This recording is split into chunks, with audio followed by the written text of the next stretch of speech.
Hey everyone, Scott Hansen here from NFL Red Zone, and you're watching the Super Fantasy Bros podcast. 1 hour of commercial-free podcasting starts now. Enjoy the show. Hit it, please. All right, welcome back to the Super Fantasy Bros podcast. Countdown continues. We are now 10 days away from the start of the NFL season. 10 days, football is back. We are back. We are excited to get the season rolling. But today we are doing our third annual preseason award show, one of our favorite episodes to do thus far as throughout our short podcast history. It's crazy it's been 3 years though. I know. Doesn't feel like it. Been a grind. But we will be predicting who will win each award, including the best at every position, MVP, Rookie of the Year, and much, much more. Unfortunately, Q was unable to make it today, but Q will be back most likely on Wednesday. But we will make sure to include his picks for each award, just so we can go back to them at the postseason award show. And as a reminder for this episode, we do try to be a bit bolder with our picks, not the obvious guys. We pick a little bit outside of the box. We're not all going to say Jonathan Taylor is going to be the RB1 and Josh Allen's going to be QB1 and the most easy to pick answers like everybody has ranked them. Try to go a little bit outside of consensus, go with some guys we think have some upside that could finish at the top for some of these awards. And Wednesday, we will now be doing our NFL division preview. So stay tuned for that. Let's do this. Let's get into the awards. So let's start with the best at every position before we get into the more unique ones here, starting with the best defense and special teams. Starting easy. T-Gods, who is your pick for this? Boring category, but we're going to do it anyway. That's why we get it out the way first. Yeah. Yes, sir. So I'm going to go with the Colts for the best defense. They get the Texans twice, the Jags twice, the Titans twice, the Commanders, the Patriots, the Steelers, the Giants.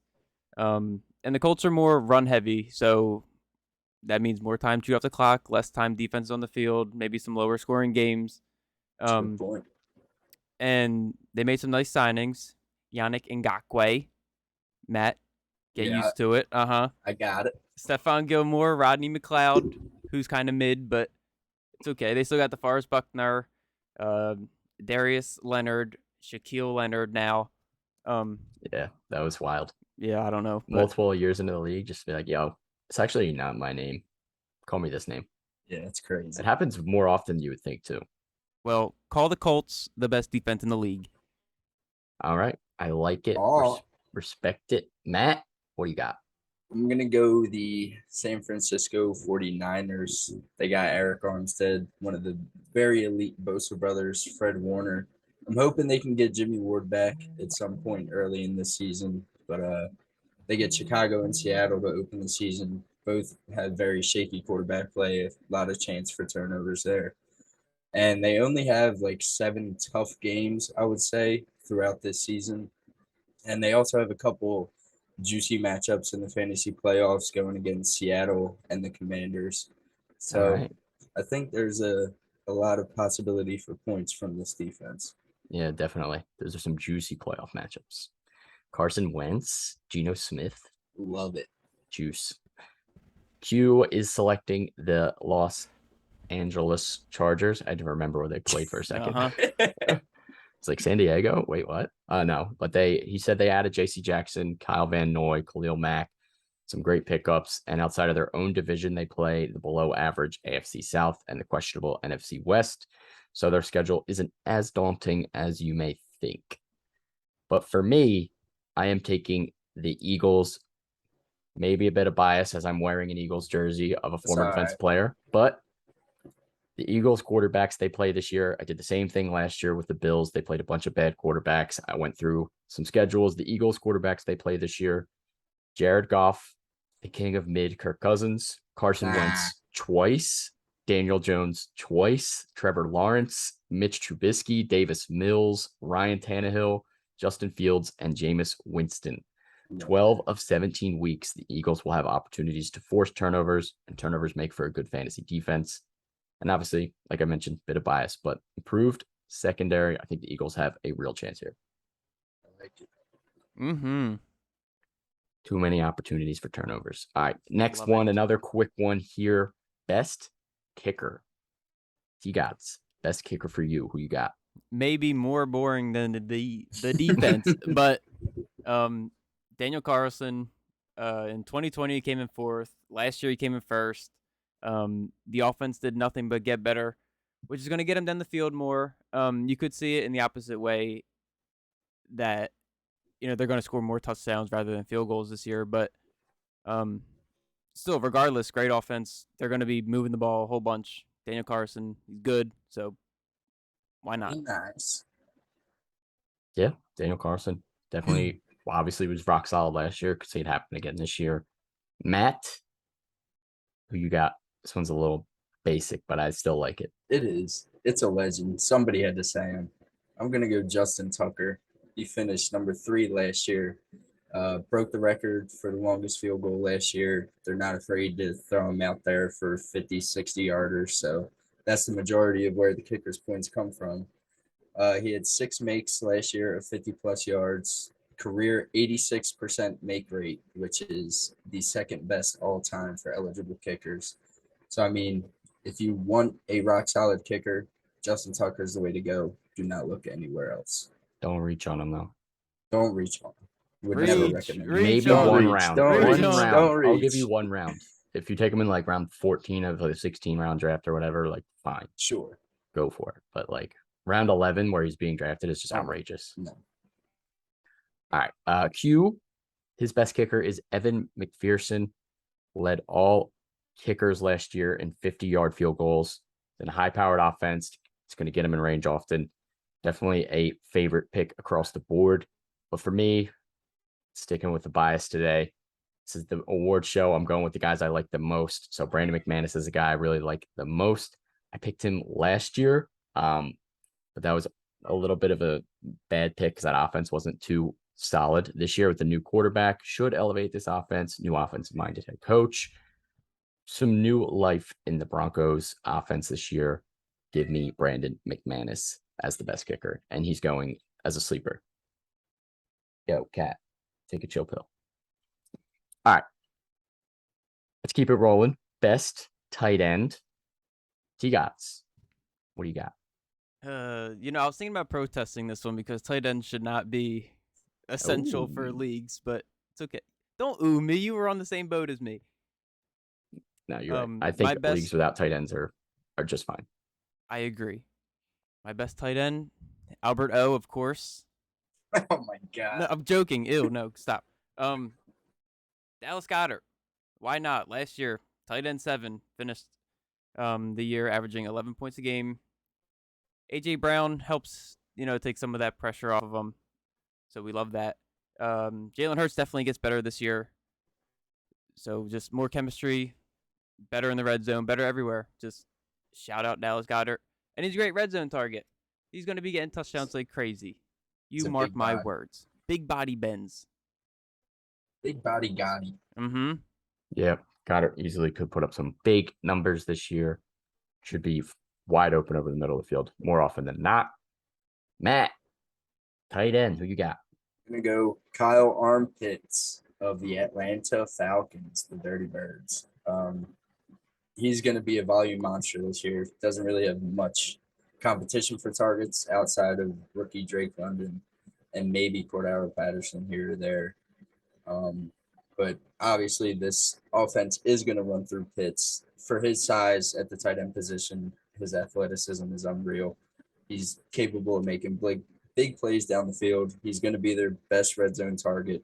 Finished tight end 6 last year. Only had 1 touchdown. That's going to go up. I expect him to see more than 110 targets and easily going to have another at least 1,000-yard season. Love it. I like it a lot. Love it. Q, he's going with Zach Ertz, someone I've also talked about as possibly being number 1 tight end. 6 weeks without DeAndre Hopkins. Last year, weeks 9 through 18, he was a top 5 tight end with Kyler Murray on the Cardinals. We will see what he can do throughout this full season here. Ertz definitely going to be a top option for this offense. I like Q's pick there. but I got to go with Dalton Schultz. T-Gods and I have talked him up all offseason as well. So many targets available in that offense. Amari Cooper leaving. He's probably going to be the number 2, especially with Gallup still dealing with an injury. Dalton Schultz is going to be a target monster over the middle, going to be a reliable guy on third down for Dak. Dalton Schultz was number 3 last year. What's 2 spots? You never know. Not much. Not much. Especially in tight Probably ends. like 20 points. All right. It was probably a lot more than 20 points last year, I but know.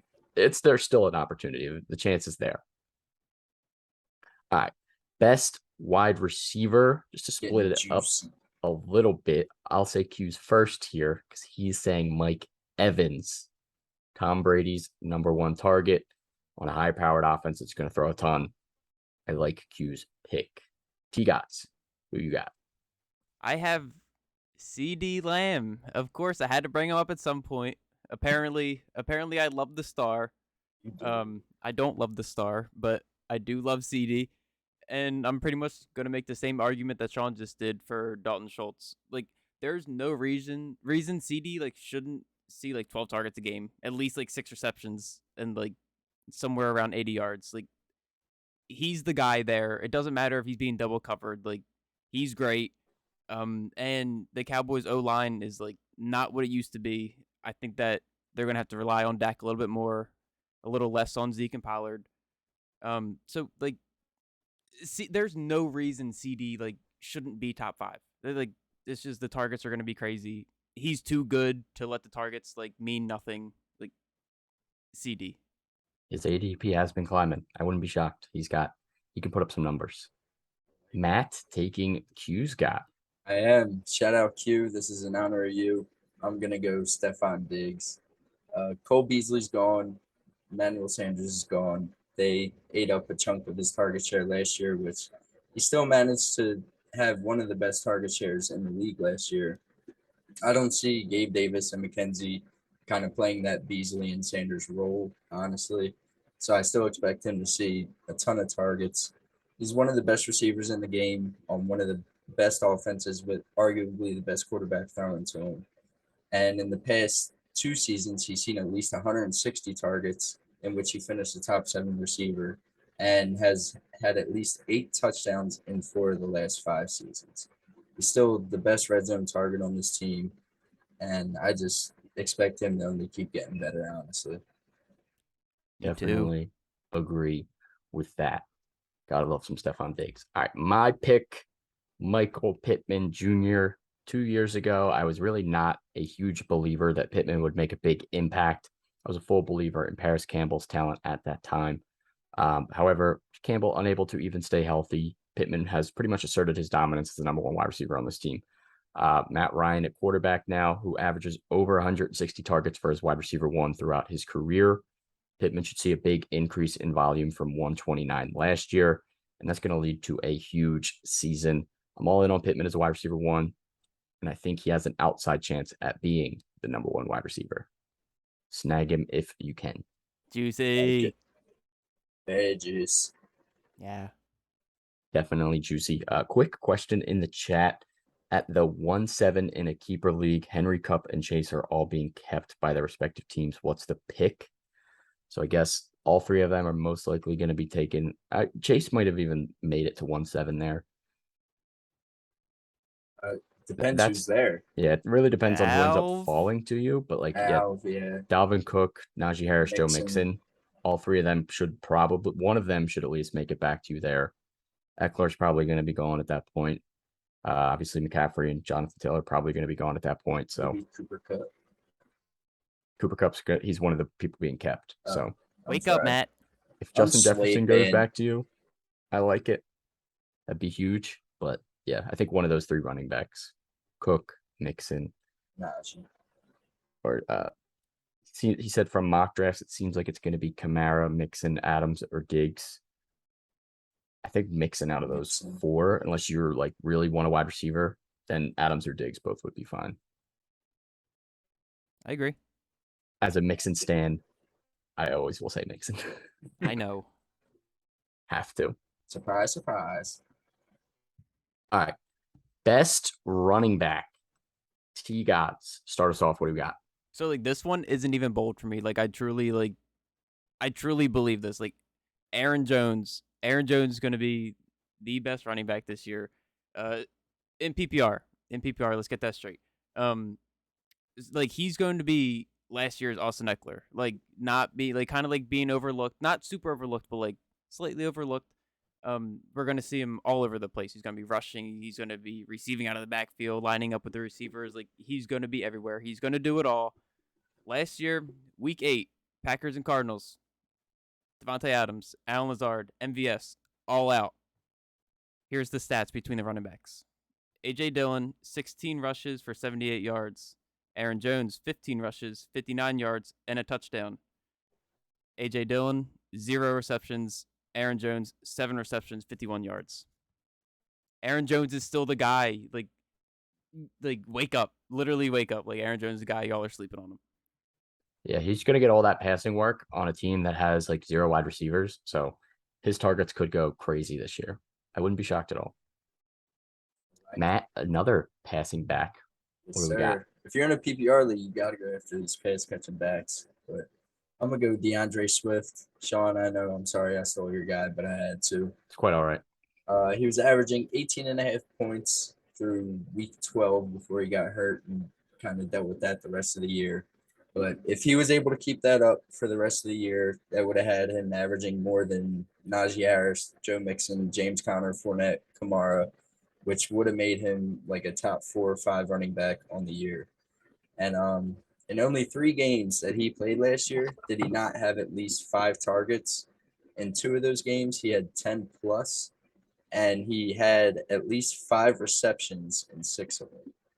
So if you want to pass catching back in a PPR league, DeAndre Swift is the way to go. Currently, he's going towards the end of the first round, early second. So I think right there he could easily outperform his ADP. You tell him, Matt. I'm with that all day. Stepping in for Q real quick. Saquon Barkley, say quads. Q's been on the Barkley train all offseason, even though his rankings may not reflect it. Anytime we try to mention someone as a top 10 back, he always says, I'm taking Saquon over them. And I'd be like, well, you have Saquon ranked under them. He'd be like, well, changes are coming. I think the changes have been made. I'm not sure, but Saquon is Q's guy this year. And obviously, we've seen him be number 1 before, so it could definitely happen. For me, I'm going super bold with Javonte Williams. Obviously, his upside is a bit limited with Melvin Gordon behind him, but I think as the season wears on, he's still going to be the healthier back, the back with the more talent at this point in their careers. Melvin Gordon is going to offset some of that work, but that's pretty much most backfields nowadays. It's rare to get those running backs that are going to be the true number 1 all-in running back. And I just love the upside of this offense. Javonte Williams is going to catch a lot of passes out of the backfield. We've seen Russell Wilson throw a lot of passes to guys like Chris Carson in the past. And with that passing offense in general, the holes are going to be there for Williams to hit. I think he's going to smash him out of the park. And I think he's got a shot at the best running back this year. Hit the holes, Javonte. Hit the holes. He definitely will. Moving on to the best QB. I'll start with Q's real quick. He said outside of Justin Herbert, which we all know Q believes he's the number 1 already. He's saying a bit more bold of a pick for him, Jalen Hurts. We all know the Jalen Hurts story. Gets A.J. Brown. Still has Goddard. Second year with Devonta Smith. One of the best offensive lines in football. The offense should be very solid this year as long as Hurts pulls his weight. And he definitely has a shot at being number 1. T-Gots. Best QB. What do we got? I never thought I'd be saying this, but Joey B. Ooh, Joe Burrow is going to be my number 1 quarterback this year. Last year, he ended up finishing at 8, but he should have finished at 5. He was at 5 through week 17, and he didn't play the last week. And Dak staff and Aaron Rodgers all shot above him. But in reality, he did finish 5. And if he played that last week, he could have even been 4. So the conversation would be way different right here. He'd be being drafted way differently. So I think he's definitely being slept on a little bit. We all know the offense, great offense. The only thing that changed about it was an upgrade at the O-line. So Joey B only gets better this year.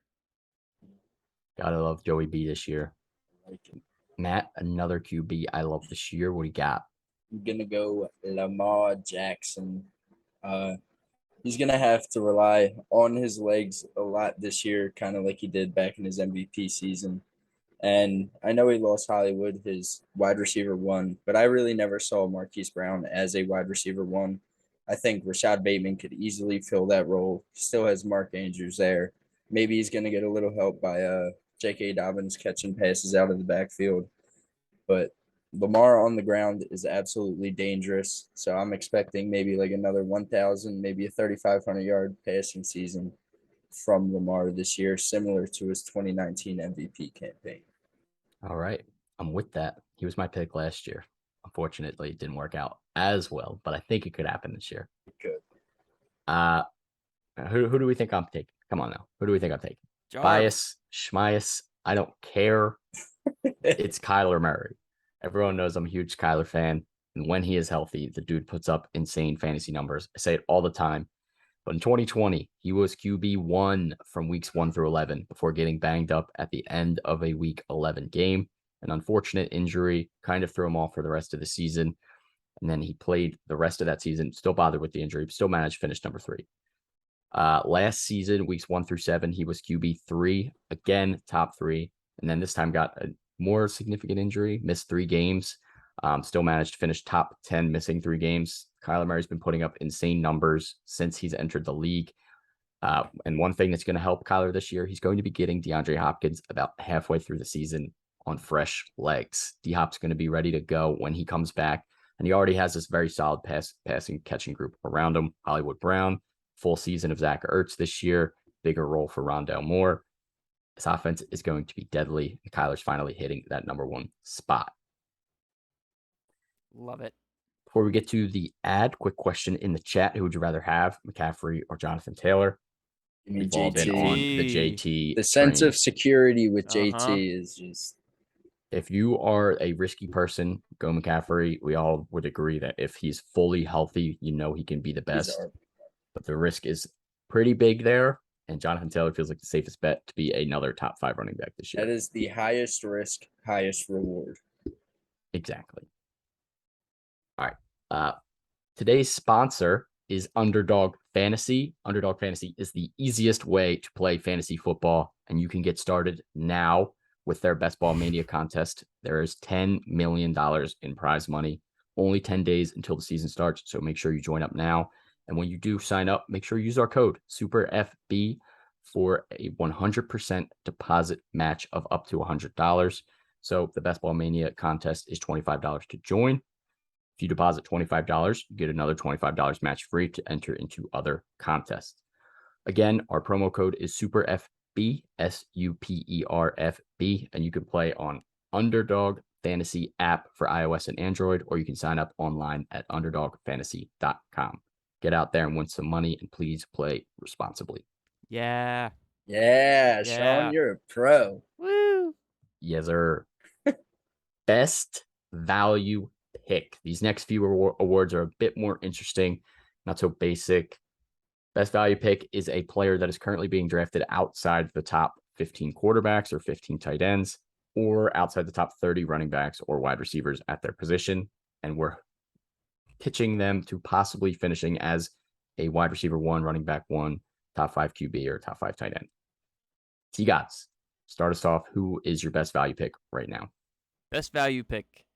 Amon-Ra St. Brown, currently going as the wide receiver 22. We all know the crazy finish he had weeks 13 to week 18. He was the wide receiver 2 in the league. But like he was being force fed, yes. But the thing is that like doing that like worked. Like they won 3 of those games. Like, and they were their only wins. Like Amon-Ra, like he's like a major part of this offense, and like I know the force fed thing. I know that like scares people and stuff because he's not going to be force fed. But like it doesn't matter. Like he's so good. He proved how good he is. Like he's going to be like a vital part of this offense, and I could easily see him finishing inside the top 15, like inside the top 10 even. Like he was wide receiver 2 at one point. Like Yeah, He was. yeah. slept on. I think the volume's going to diminish a little bit, but if they take away too much of that target share, they're just making the wrong decision at that point. We saw the talent last year. He's still going to be the top target on that team by far. Yeah. Matt, best value pick. Who you got? This is a guy who's kind of grown on me this offseason. I'm gonna go Chase Edmonds. Growing on me Currently too. currently going RB 30 after guys like Clyde Edwards-Helaire, Damian Harris, who's gonna be in a competition for his job all year, Singletary, who's in a puddle of running backs, and Cordero Patterson, who is like 40. All of which I think are in bigger competitions than Chase Edmonds is. Chase Edmonds really in a competition with a running back who's made of glass and Raheem Mostert and Miles Gaskin, who averaged 2 yards a carry last year. So I think it's only a matter of time before Chase Edmonds gets going on this offense, which did improve over the offseason, which is a big part of why I like him so much. And we saw him be productive by himself last year in Arizona. He had just under 600 yards rushing, 300 yards receiving, and he got injured, which kind of like barred his production a little bit. But I see him being the workhorse on this offense at some point this year. I like it. I like it a lot. Chase Edmonds has been growing on me as well. I just like the new head coach there, offensive minded. I think it's going to work well. I agree. Q's best value pick is someone that I may not agree with, but I respect. Michael Thomas. I mean, going outside the top 30 wide receivers, being a former number one wide receiver only a couple years ago, and still not being like overly old. Like he still is in his prime in terms of age. Michael Thomas really does have a chance to easily bounce back into that wide receiver one role, even though that might not be my guy because I don't know about him. I don't know. Still makes me feel weird. Got a weird feeling about him. But I like Q's pick there. For me, though, the last 2 seasons, I've been pretty close to hitting a top 12 player. I said Brandon Cooks in 2020 finished 16th, and I said Michael Pittman last year finished 17th. This year, I'm going with Christian Kirk, a bit more of an outside the box pick, considering the Jaguars and how bad they were last year. But Trevor Lawrence coming into his second season, much better head coach with a proven track record of success. I think he will be a lot better. And Christian Kirk has some good talent. I don't think he's one of the elite wide receivers in the league by any means, but the volume he should see in this offense should be enough for him to have a huge value at his ADP of wide receiver 41. He's going super late, grab him, and I think he still has at least top 20 upside this season. Did you and mean? They just traded Laviska Shenault. Did you Yeah, mean to they say did. Marv? No. Oh, sorry. Marv's another year older too. They just got rid of Shenault. It's the Christian Kirk show, Okay. and I'm ready for it. All right. Although Marv is a good sleeper too. Don't sleep on Marv. Offense should be better. Y'all forgot about Evan Ingram. No, we didn't. All right. Fantasy performance of the year. This one's a bit more wild card. It's really tough to predict this one. This is one we usually do at the end of the season, and we just remember our favorite performances, but predicting it is also fun. T-Gots, what do you got? My fantasy performance of the year. It's going to be week 1 because it's the only week he's going to play healthy. Christian McCaffrey is going to go absolutely bonkers coming back off his 2 poopy seasons. 150 rushing yards, 10 receptions, 100 receiving yards, and 3 touchdowns. Everybody's going to be going crazy. Everybody's going to be saying, swing McCaffrey, swing McCaffrey. And I'll happily swing him because he won't ever do something like that again.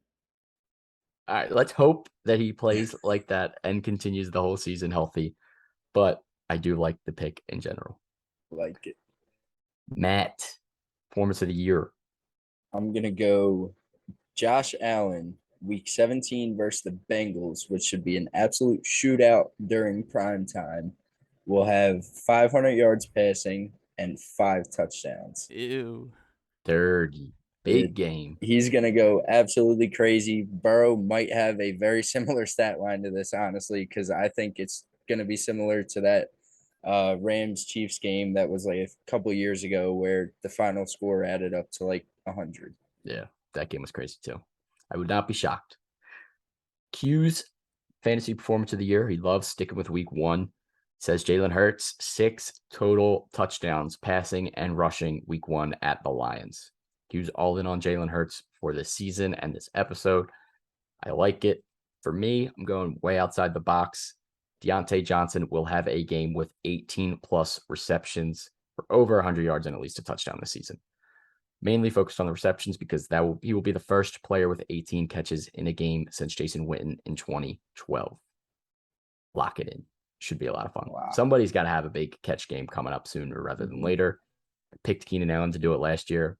He didn't come close. I think his most was like 12. But Deontay's volume is going to be huge. So give me that. All right. Most improved player. Self-explanatory. Q's going with Allen Robinson. A great pick. Obviously getting into a new situation. New quarterback. Easily could be the most improved this year. T-Gods, who are you going with? Like, he wasn't bad last year, but Kyle Pitts. Pitts is definitely going to improve this year. Mainly the focal point of all that is the touchdowns. Like, we all know the one touchdown. Matt Ryan not always, but struggled with that. And it just wasn't fair to Kyle Pitts. None of that was Kyle Pitts' fault. I think that one touchdown is more like 7 or 8 this year. I think his receptions also go up from 68, maybe more like 80 to 90. 1,000 yards turned to 1,250. Something like juicy. that. Something I like juicy. it. Get them tutties up. Uh-huh. Yeah. Kyle Pitts could just be on such another level that he wins most improved player anyways. Yeah. Matt, most improved, who you got? I'm going to go Saquon Barkley. Okay. Started finding his groove last year, like week 5, 6. And then freak accident happened. He hurt his ankle. Kind of wasn't really the same that year. But he said it himself. He's feeling better than ever right now. He knows his body better than anybody else does. So I may be back in on Saquon Barkley this year, even though he came back to bite me in the ass last year. I think he is someone I would give another chance, and I expect him to have a good year this year. The Giants are going to rely on him. He's going to be the focal point of that offense. So, I mean, the opportunity is going to be there. He just has to stay healthy. Falling for him again. Yep. Yeah. Gotta love it. It's all right. It happens. It happens. Hey, I fell for Paris Campbell multiple seasons in a row. Makes no sense. Sorry. All right. It's gross. My most improved player is Juju Smith-Schuster. Juju was someone I was never too high on when he was in Pittsburgh because he was pretty much living in AB's shadow. And then after AB left, I wasn't sure he was going to work as the pure number one. In Kansas City, he may be the number one wide receiver, but Travis Kelce still going to be their true number one target there. And I think that's going to make life a bit easier for Juju to succeed. There's a big lack of competition around him in Kansas City, the wide receiver position. Mecole Hardman has been the breakout candidate for every fantasy analyst across the board for 5 years now. I don't think it's coming anytime soon. Sky Moore, maybe he has the outside chance of blowing up this year. There's not enough competition that's going to scare me away from believing in Juju to be most improved. I think you could easily finish inside the top 20 this year with Mahomes slinging the ball week after week.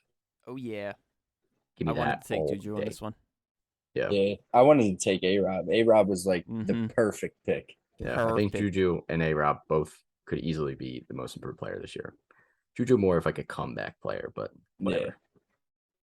All right, second year breakout. Obviously self-explanatory as well. Second year player is going to explode this year. Maybe was a little bit more quiet last year. Q is sticking with the Eagles trend here. Extreme bias in this episode, but I can't hate it. Devonta Smith, too obvious. I think you could easily have a really good season this year. AJ Brown's probably going to take away some of that volume you might have wanted to expect, but at the end of the day, he's going to be wide open on this offense. Smitty should be just fine as a breakout candidate. T-Gots, who you got? Rashad Bateman, please. Yeah. He literally, he has no choice but to break out. Like, this offense is there's not much here. It's Rashad Bateman, Mark Andrews, and that's it. Like, the running backs are banged up. Like, Lamar is either throwing to one of them or running himself. Like, super short, super sweet, but it's just volume. It literally is just volume. He's going to do work there. To. He has to. Volume's king. Bateman gonna eat. Matt, an interesting pick for a J-Rob stan. I know, but I'm going to have to go Travis Etienne. Didn't get the chance to play last year. You're a liar. I'm not a liar. J-Rob's coming off a torn Achilles. I mean, at least for the first couple weeks, ETN is going to be running the show. He's going to be able to prove what he can do in this offense. I think they're going to rely heavily on him, not only in the run game, but also catching passes out of the backfield, which we've been praising all episode long, having those pass catching running backs. So I just expect him, like we just said, volume, at least until J Rob's 100%. I see him carrying the bulk of the work in this backfield. Hate it. I hate that take. Me and you talk about J Rob all the time, and you're gonna do him like this. I love J Rob. No, you don't. If J Rob was healthy, you wouldn't be saying these things if it was real love, Matt. It's real love. You're sicking me. All right, trying to help our fans. I'm going with Rondale Moore, D-Hop on the sidelines for 6 weeks, as I continue to mention. But there is a big opportunity for Moore to make a name for himself in this offense during that time period. Reports out of camp all summer have been positive. Cliff Kingsbury, the Cardinals just want to get him more involved than last season. And I think in this offense, he really has a chance to pop. He's going pretty far under the radar in drafts as well. So I think as a second-year breakout candidate, he could easily squeak into the top 40, even the top 30, maybe. He's worth a shot for sure. Overhyped player. We specifically talked about this. Quick question in the chat before we do this one. What about Javonte Williams as a second-year breakout? I got Javonte Williams as the best running back in fantasy this year, as I mentioned earlier. Love me some Javonte Williams. Sorry, any opportunity to talk about him, I have to bring it up. I know, it's okay. Get it out. All right. Overhyped player. Last year we did overhyped rookie. Doing this a little bit more, giving us more of a range of players to pick from. Basically, someone you think is being drafted too high, higher than you think they should be. Q said Darnell Mooney, absolutely disrespectful to my man's Moondog, but I can understand the fear of this entire Bears offense. So I get it, although I don't agree with it. T-Gods, what do you got? Overhyped player. Overhyped player. So this is strictly for fantasy. No, I'm just saying. It's hurting my heart, man. It can hurt your heart if you wanted to, but it's no, bro. AJ Brown. Like, when was the last time the Eagles had a top 10 receiver? D-Jax, bro. Way back. I don't even know if D-Jax was a top 10. I started looking. I started like doing research, and I was like, bro, like I don't feel like doing this. I'm never gonna find it. Like the Eagles don't do that. They don't like run through one receiver. Like they like never have. Not that I remember, except for like maybe like T.O. way back. But like we do. That's not our thing. And like we literally ran the most last year. 49.87% of our plays were runs. That's a lot. And when you are half. And then exactly. So then the other half, when you are passing, like we still have Devontae Smith, Dallas Goedert, and we still use like random people like Quez Watkins. Like Jalen Reagor is going to have his 10 catches on the season. Like it's just like it's not enough. It's not enough to have AJ Brown top 10. Well, he's going as wide receiver 11 right now, but still like he's being way overhyped. Like he's being drafted at his ceiling. Yeah, so like you're right. I definitely, as an Eagles fan, I know when he's come up to me in drafts where like people are taking him, I do get a little nervous as well. I avoid him. Honestly. I've been avoiding him also. I can't lie. I do. You're not wrong, but I do want to believe that he still has top 10 upside. Like I do think that could happen if this Eagles offense ramps up, but you're right. More likely than not, may not be the case. I did look up Deshaun Jackson because he was still on sleeper. Jeremy Maclin is not, so can't see how far back he could go right now. But D-Jax was wide receiver 8 in 2009. So yeah, but that's not even. It's been a long time. That is a very long time. 13 years. That's not even fair. He did all that stuff like after the catch, though. Like, it still counts, but like he actually had more points in 2013, but he finished wide receiver 12 that year. He was Jamar Chase before Jamar Chase. Juicy.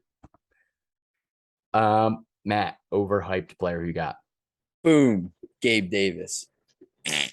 Going wide receiver 26 currently, which is outrageous, going ahead of guys like Michael Thomas, who Sean said had a number 1 fantasy finish a couple of years ago. Adam Thielen, he's getting older. Shut up. A-Rob, who's going to get his career rejuvenated in L.A. Juju, who's playing with the best quarterback of his career, and Rashad Bateman, who's going to have countless volume. I think this is way too hefty of a price tag for me to take Gabe Davis as like my low end wide receiver 2/high end flex. Diggs is still there. He's gonna get majority of the target share. Still the favorite red zone target for Josh Allen, like I mentioned earlier. And they also have Isaiah McKenzie, who could be sneakily good this year, and Jamison Crowder. So, One of them will have some volume. Yeah, It's just tough to know which one yet. I'm just not all in on Gabe Davis. Like I know a couple people are. He should be good in this high-powered offense, but he hasn't really proved himself that much in the NFL just yet. He had a couple good games towards the end of the season last year, but I would like to see that on a consistent week-to-week basis. I like it. I don't love it. I'm still mad at you. Just kidding. I don't know. I'm kind of I torn on love that one, you. actually.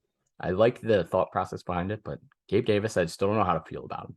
He just is, when he comes Love up in drafts, him. I'm like, Love him. there's upside there, but I'm also really scared. There So is, but scary.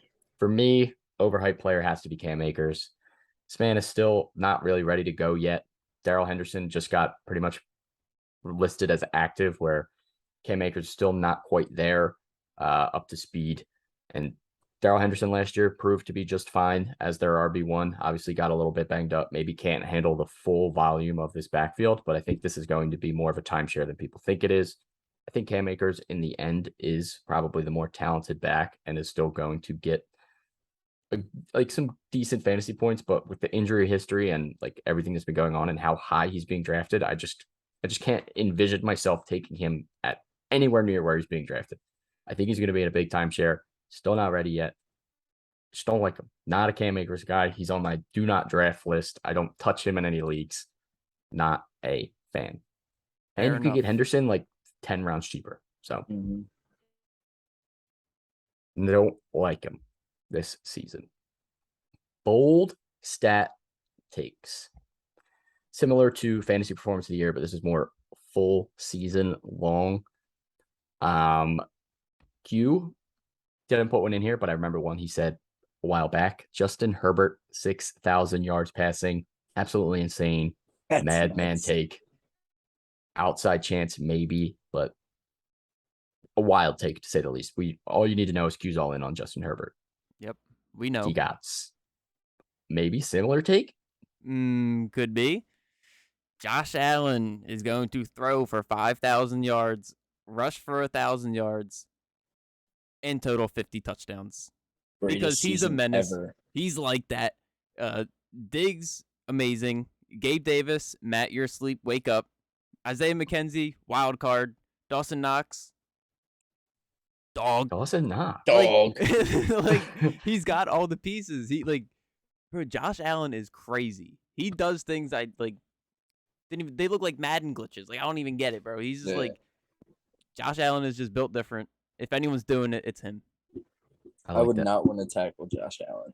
No, That's one big motherfucker. Especially in like November, December, cold weather games. That's painful. Staying away. Matt, what do you got? I mentioned something like this. I don't know if this was the exact stat, but Travis Kelce gonna receive 1,500 yards this year and have 10 touchdowns. Patrick Mahomes, number one go-to guy. You replace Tyreek Hill with Juju. It's not the same. They're gonna rely like very heavily on Travis Kelce in the passing game. So he's just gonna eat this year. I like it. My mans will feast. We're doing an award show. I have to mention Joe Mixon at some point. He was actually my bold stat take last year when I said he would be top 5. And I was pretty close to predicting his stats too. Said 10 plus touchdowns, 1,300 rushing yards. I said 50 catches. He had like 42. But I'm taking it one step further this year, and Joe Mixon's going to have 22 plus touchdowns from scrimmage. That's I absurd. believe he had 16 last year, so I think he's only 6 away. Only 6? Offense, that's a lot. It's not that many. I mean, it could be more. 6 really, like another game, like 2 touchdowns here instead of a 1-yard pass to T. Higgins, whatever. Joe Mixon's going to make up that ground somewhere. The offensive line is a bit more improved. And he will be the first player since Randy Moss in 2007 when Randy Moss had 23 touchdowns from Tom Brady. Mixon's going off this year, as I continue to say. We all knew that already. Fantasy Rookie of the Year. Only a couple awards left before wrapping up. If anyone has any other fantasy-related questions, feel free to drop them in the chat. Also, reminder, we're not doing trivia today. We don't have Q. So, if you Now want to watch everyone's some going to trivia, leave. Why would you say that? sorry. If you want to watch some trivia, wait until we're done here. Well, they have to stay. They have to know our fantasy MVP takes. All right. Who's leaving before the MVP award? That's outrageous. Very. If you do want to watch trivia, though, after this, Kahoot is live on YouTube, so check that out from last week. Fantasy Rookie of the Year. Q was taking Treylon Burks, wide receiver with a lot of opportunity in Tennessee, and showed a little bit of promise here and there throughout the preseason. So I like it. T-Gots, who you got? Y'all should know this. I've been talking about him all offseason. Drake London. This is just another one that just comes down to opportunity. Like, there is not much to be excited about on the Falcons, like receiver-wise. Well, whole team-wise, really, besides Pitts. But Bryan Edwards, not worried about. Olamide Zaccheaus, not worried about. Like, if you look up, like, the Falcons' depth chart, Drake London's already the wide receiver 1 there. That, like, tells you something by itself. Like, they believe in this man. He's going to be the go-to. The average wide receiver is 6 foot tall. He's 6'4", big body. You know I like those. Chill. But yeah, like, bro, Drake London, like, bro, he's gonna be that dude. I'm telling you, like, I'm taking all the Drake London I can get. I like it. I like it too. Drake London, great pick, especially at his ADP. Matt, who you got? I'm gonna go the hottest commodity of this preseason so far, and that's Dameon Pierce. Like T God said, it comes down to opportunity. The coach came out today, said he's not naming Dameon Pierce as a starter, but that's a whole lot of BS. Dameon Pierce is going to start for this team. He's going to get the bulk of the carries, become the workhorse for the Texans. Not a very good offense, but he is a good running back, and he will see a lot of volume. So with those two things combined, it's production. And Yeah, that's all you could ask for from a rookie running back. And I think Dameon Pierce is poised to have a lot of that and could have a really good season. You think he's gonna finish over J-Rob? No. Yeah, all right. I don't. We shall see about that one. I'm taking Ken Walker. Obviously, it sucks a little bit. He is a bit banged up right now. But I do think when he does get onto the field, give me all of the shares of Ken Walker this season. Rashad Penny has proven in his career that it is very tough for him to stay healthy, as well as play consistently. Last year, we saw flashes of what Rashad Penny could be, but I'm not sure if I'm a full believer in Penny at this time. I think Ken Walker, maybe even by the first couple weeks of the season, as soon as he's on the field, could take over this backfield. This is going to be a run-first team. Obviously, you don't want to rely on Geno Smith slinging the ball every single week. And if he goes down, they have Drew Lock, which is even scarier. We've seen Drew Lock in the preseason. It's not pretty. So they're going to run the ball a lot. Even if Penny stays relevant throughout the season, Walker's also going to be relevant. And I think he still has a shot to be the best fantasy rookie this season. Give me him all day. Someone said they would say Breece Hall. Yes, Breece Hall is also another favorite candidate for Rookie of the Year. Try to go a little bit more outside the box, but I do like Breece Hall as well. Fantasy least valuable player. Q is being mean to me and saying Jarvis Landry because he's upset about my pick for this, which I'll get into later. I have no reasoning behind that. Jarvis Landry's going to eat, so sorry, Q. You weren't here to defend yourself. T-Gods, least valuable player. Who got? My least valuable player is the one that's going right after Jarv, Devontae Parker. Ew. Now, I know it's ill, but like he somehow is always rostered. Someone always has him. Someone's always a believer. Someone's always a believer, but like he's never played a full season. He's had more than 63 receptions in a season once. He's had more than 800 yards in a season once. Like he's so mid. The most mid player there is like ever. Like Jacoby Myers has more upside. Kendrick Bourne has more upside. They still have Hunter Henry, Jonnu Smith. Like he's not going to be like his upside, like there is no upside. Devontae Yeah. Parker is like It's he's downside. old, he's brittle. There's like he's useless. He's Like brittle. he's just a waste of a roster spot. Like please do not take Devontae Parker like towards the end of the draft. It like literally a waste. Roasting this man. He's garb, hot garb. You're not wrong. All right. Like it, T-Gods. Matt going with a pretty spicy pick here. You got Very this is a guy you spicy. used to love. I did, but I mean, just based on where he's being taken right now in drafts, I'm gonna have to go least valuable pick, Darren Waller. They bring in Devontae Adams, huge hit right there. Darren Waller is no longer the favorite red zone target on this team for Derek Carr. Also, may not even be the third option on this team behind Jacobs, Adams, and possibly Renfro. So, I mean, he already took a hit in production last year. After like week 1, where he had an outrageous amount of targets, they just kind of steadily dropped off. He was still dealing with injury throughout the year, which is always an issue for him, it seems like. And I don't know. I just think there's guys that you could wait on after him because he's going right around like the 4th, 5th round right now. You could easily wait a couple rounds, get a guy like Goddard, Zach Ertz, Schultz, who could all very well finish above him, maybe even Dawson Knox, who might have more upside than Waller at this point. So just based on where he's being taken, I'm kind of fading Darren Waller in drafts. I want to hate it. I don't hate it. I don't Darren hate it Waller either, well but below consensus. I want to hate it. Yeah. I mean, the talent is there. I'm just It nervous about is. everything else. Yep. A lot of outside factors. All right. My least valuable player, I'm learning from my mistakes. Last year, I said Jamar Chase, and that's because I fell for all of the preseason reports about him not being able to catch. Last year, early in June last year, I said Jamar Chase was going to be the best wide receiver on the Bengals. And then after preseason, I said he was going to be the least valuable player. I'm not doing that again this year. Going with my gut, Julio Jones. Q is mad about it. I don't care.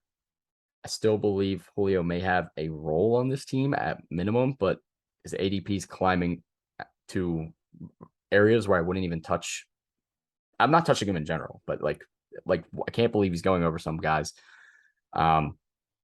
Godwin's on track to be back week 1. Mike Evans is going to be there. Russell Gage was getting a ton of praise from Tom Brady himself throughout the offseason. He's going to be splitting wide receiver 3 work at best, playing at most 50% of the snaps per game.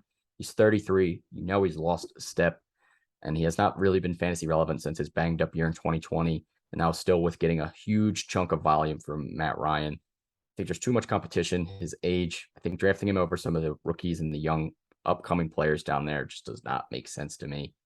Julio Jones, least valuable player in fantasy this year. Yes. Now, on to fantasy most valuable player. Q would be really upset if he was here right now, by the way. I know. He'd I'm be loving like, it. none of that's true. Julio top 30. No, He'd because it be is crying. He true. would Top be. 30. He would say that. He would. He said it multiple times. He did say that. There's proof. Go back You to the will die episodes. on that hill. That's an outrageous hill to die on. Fantasy most valuable player. Q, I'm with you on this one. I like this take. Kyle Pitts.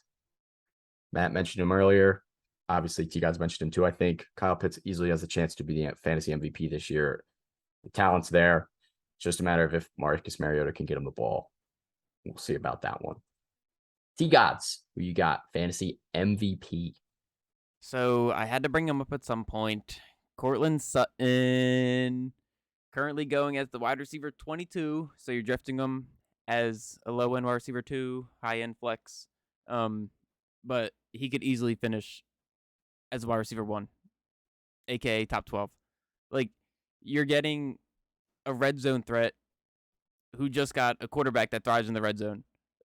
And like that's just touchdowns alone. We're still talking yards, we're talking all that stuff. Like, sure, the run game is like they're on the come up there, but still, it's Cortland Sutton.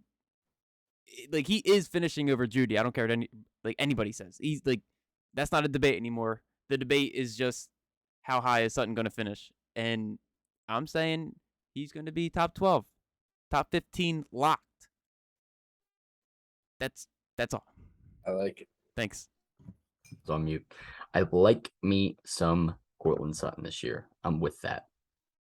Matt, you've been piping him up all off season. Lock it in. People have been sleeping on him, and that is Chris Godwin. An absolute steal at his ADP right now of wide receiver 24, like the lowest of low wide receiver twos, which is crazy for a guy who was like a top 7 wide receiver last year before he got hurt. Him and Mike Evans were both on pace to finish top 10. I could easily see that being the case again this year. Like Sean was just saying, Julio's not going to be much of a factor. I don't see Russell Gage taking too many targets away from either of them to where they won't be able to produce like top 15 numbers. So I think Chris Godwin could be the steal of the draft if you get him late 4th, early 5th. I think a lot of people are kind of forgetting what he's capable of and who he is. So, I mean, Chris Godwin, I'm trying to get any stock of him that I can this year. Yeah, Yes, I'm with that. agreed. I am definitely with Chris Godwin this year. I think he's going to be a baller. For me, it's got to be Najee Harris. You used to hate Najee. I know. I've completely flipped the script. Last year, he was my overhyped rookie. I was a little bit scared of the ADP for a rookie at that point, but should have believed you guys. The talent was legit, and we saw it last year. Probably not as bold as your guys' takes here for fantasy MVP, but I think the writing's on the wall here. I think all of the preseason reports about Najee, it's all bogus, BS. Najee's going to be the workhorse on this back. Mike Tomlin has done this throughout his entire career. It's going to be the Najee Harris show. That's all it is. There's no one really you're scared of that's going to take away carries or take away work. Like Benny Snell. You're not scared of Benny Snell. I'm so scared of Benny Snell. Najee Harris has to be the guy this year. And just in general, the offensive line may not be the best, but it'll be all right. It's going to make Mitch Trubisky dump off a ton. We've seen him make Tariq Cohen a top 15 running back at one point in his career, I'm pretty sure. And Najee Harris, as much as he's not going to be the pass catching guy anymore, I think he's easily still going to catch around the same amount of passes last year. They're going to rely on him even more heavily this season. I'm all in on Najee Harris. I think he could be the RB1. I think he's going to be the fantasy MVP this season. Yeah. Yes, sir. Hard to argue that one. In the chat, I did see someone else said it could be CD Lamb. T-Gods, we know he already believes that. He's got him as the best wide receiver. And quick question here. It needs to start 2 out of 4, assuming this is for week 1. A.J. Dillon, Miles Sanders, Darnell Mooney, and Chris Godwin. If Godwin's fully good to go and if they say he's not on a pitch count, I think you have to start him. Mm-hmm. If they do say he's on a pitch count, I understand being nervous about it. Probably going Mooney and Dillon, though. Mm-hmm. Yes. Miles Sanders is too risky right out of the gate. Yes, he is. He is. I love boobs, though. Gotta love him, but it's tough to trust him. 0 touchdowns last year. I'd rather watch him walk into the end zone and be like, all right, maybe he can do that again, because it's been 2 years since we've seen that happen. So I'd rather leave him on the bench. Go with Dillon and Mooney unless Godwin is fully cleared to go and it's obvious that he's going to be ready to go. I think that's it. I don't think I saw any other questions in the chat. That's a wrap for the preseason award show. We will revisit this episode at the end of the season when we do our end of the season award show, just to look back at our predictions, see how crazy wrong we were or crazy right we were. Right on everything. We shall see about that, because I think I'm going to be right on everything. We know Q's going to be wrong. No, just kidding. Oh. Q's going to be right on some of these for sure too. Again, if you are interested in using Underdog Fantasy, make sure you use our code SUPERFB to help support us. Helps us out a ton. And if you are still here on Twitch, throw us a follow, turn on notifications so you don't miss us when we're live.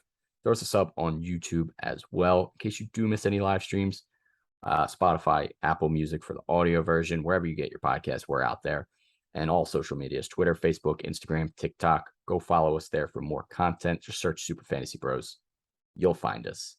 See you guys on Wednesday this week. As a reminder, Wednesdays is the new second day for podcasts.